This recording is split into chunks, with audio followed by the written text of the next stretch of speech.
This is the formal beginning of a process which will most likely lead to the end of Britain's leading role in the heart of Europe and the European Union, a cause I have espoused and defended all my political life, both in opposition and in government. I have to confess, of course, I feel sad that we've come to this point in time, much as I was surprised and saddened, as many people were, by the outcome of the referendum last summer.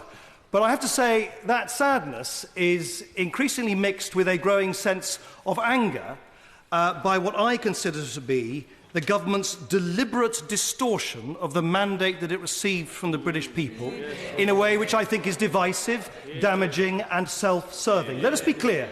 The British people gave the government the mandate to pull the United Kingdom out of the European Union. The British people... No, I want to make some progress. The British people did not give this government the mandate to threaten to turn our country into some tawdry, low-regulation, low-tax cowboy economy. The British people did not vote to make themselves poorer by pulling ourselves out of the greatest free-trading single market the world has ever seen. Incidentally, that is one of the many reasons why the Liberal Democrats believe the British people should be given the say at the end of the process, much as they were given at the beginning. And the British people most certainly did not give the mandate to the government to indulge in this ludicrous, sycophantic farce we've seen in recent days, in which this government, having burnt every bridge left with our friends in Europe, rushes across the Atlantic to sidle next to a US president who they don't seem to be aware, whose nativism, whose isolationism, whose protectionism is diametrically opposed to the long-term strategic interests of the United Kingdom. I will give way. I'm very grateful to the honourable gentleman for giving way. Can he explain to me why my constituents, the majority who voted to leave, reject now the call of his party to hold a second referendum? Isn't it? I really believe that it's an insult to the integrity of my constituents to promote that. Insult was that the Brexit campaigners deliberately withheld from the British people what they meant by Brexit. It was an effective but highly cynical tactic. We never received a manifesto with the views of Nigel Farage, the Foreign Secretary, the former Education Secretary, as one explaining what Brexit meant, and therefore when we finally know what Brexit really means in substance, rather than in utopian promise, of course the British people should have their say. And that is the reason... No, I wish to make some progress.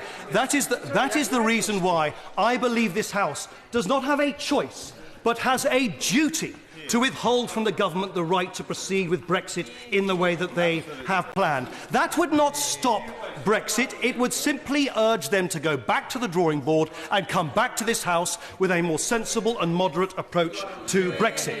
Some people I hear, I really wish to make some progress, I only have 4 minutes. Some people say there is no alternative. We must leave the single market. There is no remote chance that we could find an accommodation with our European partners.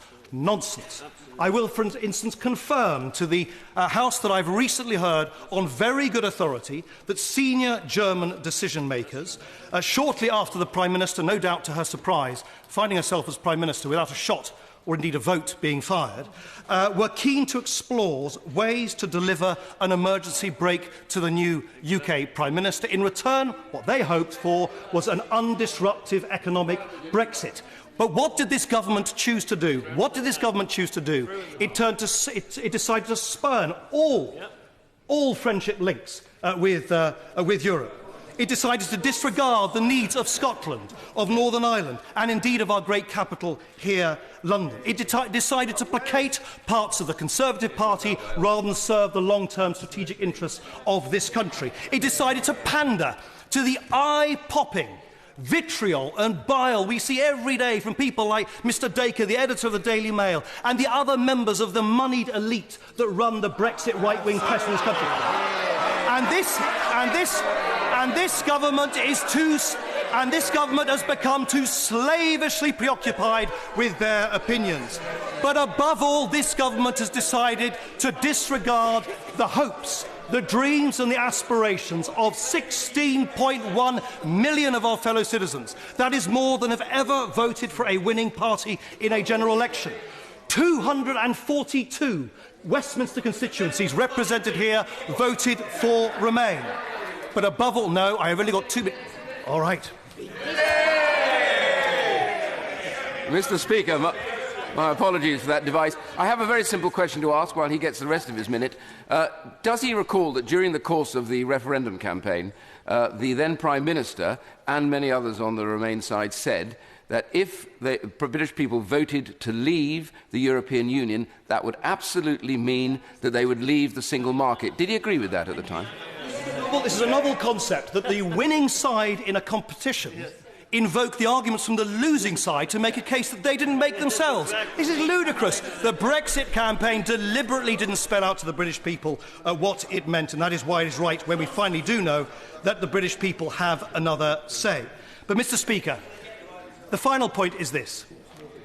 The British government has taken the mandate of the 23rd of June last year not only to disregard the 16.1 million people, the 252 constituencies who voted Remain here, they very deliberately decided to ignore the pleas, the dreams, the aspirations, the plans of the people who actually should count most: our children, our grandchildren, the youth of Britain.